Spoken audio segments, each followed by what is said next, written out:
Yes, bring your chair close and listen to the current news about Ukraine.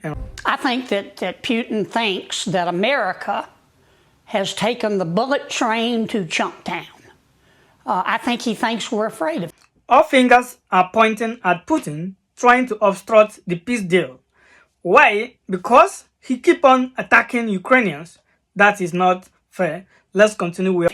It's a big, dangerous world, and we all need to take advantage of this once-in-a-lifetime moment where Donald Trump is leading these alliances to make sure that they are ready to address all of these threats. Now, I want to tell you this. I believe that President Trump do not want anything like military escalation. President Trump wants a peaceful deal, and on that mandate we stand. Peace. 1 minute it seems like it's close. 1 minute it seems very far away. Is that because of Vladimir Putin? I think so. I think the president's analysis yesterday is right on. President Putin doesn't want peace. He wants to control Ukraine. That's why he started this war back in 2014 when he took Crimea and started an uprising that he directly supported in eastern Ukraine. And, of course, what he's wanted since the full-scale invasion in February of 2022. He wants to control Ukraine, and, in fact, he wants to change the European post-Cold War security order. And as long as he's not stopped from doing that, he will continue to push. So I think what the president said, the time may be to recognize that Vladimir Putin doesn't want peace and that we need to put more pressure on him. That time, I hope, has now finally come. Well, you say that Vladimir Putin started the war, and he did. So why is President Trump leaning so hard on Volodymyr Zelensky to make concessions that would perhaps bring an end to the war? Well, you'd have to ask President Trump that. I would much rather have that we support, and strongly so, even more strongly than the previous administration, not only the right, but the actual capability of Ukraine to defend itself against a foreign adversary that has invaded its country, and to put all the pressure on Russia. But if you want to get a peace agreement, carrots and sticks are necessary. Unfortunately, so far, the carrots seem to be only for Russia and the sticks only for Ukraine. A little rebalancing is necessary.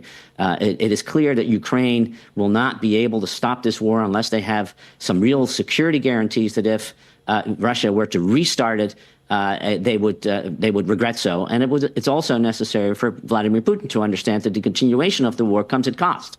Not just at the forbearance of things to come, but in fact on real costs that are going to be imposed today. One of those costs is to support Ukraine more in this war, because so far Vladimir Putin has not been able to achieve what he wants, which is to control all of Ukraine. Yeah. Speaking of, would you agree that Europe needs to step up to the plate and do more to support and defend Ukraine? Well, not only to support and defend Ukraine, but frankly to support and defend itself.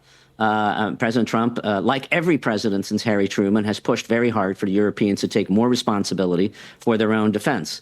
The way in which the president has done that has, frankly, scared many Europeans to finally realize that the time may well have come that if they don't take care of their own security, the United States will no longer do so. And so I think what Mark Rutte was talking about, the Secretary General there, was an emerging agreement between Europeans and the United States that a transition needs to take place, a transition from an American-led NATO to a more European-led NATO, that Europe should take primary responsibility for the conventional defense of its own continent. I think that's a good idea. I think it's very much in Europe's interest, but I would also argue it's very much in the United States' interest. President Trump is a man who wants everything to end up in negotiation.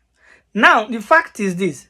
Anything militarily won't be in favor of anybody, because at the end of the day, it will be human beings that will sacrifice their lives. People are going to be unalived, and these lives cannot in any way come back again. This is what President Trump wants to avoid. This is what many people, which I am one of them, want to see come to an end. This conflict in Russia and Ukraine have to come to an end, and every hand is pointing at Putin, saying that Putin do not want to see this war come to an end. And I think he should be advised. Why? Because the continuance of this war is not in anybody's favor.